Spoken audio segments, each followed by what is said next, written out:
عزیزانو هغه ورځ د پښتانه نه ده ویره چې ستا یو عزیز ستا قریب ستا ورور پلار زوی نازولی دا به ټوټې ټوټې کوي دا به ټوټې ټوټې کوي دا به وګونیو ته واچوي پارسلان ته به واچولی او بیا به ورته ویلې چې دې پارسل ته دې شهید ته دې سړي ته به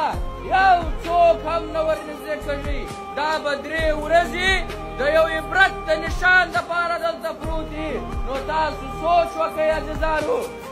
چا تر دې لوی قیامت بل وی ستا یو عزیز نازولی تا ته پروت دي ټوټې ټوټې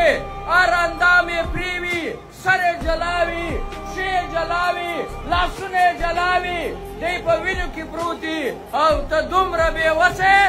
چې ته دې مړي ته ته دې انسان ته ته خپل پلار ته زوی ته عزیز ته نږدې هم نشې ورتلی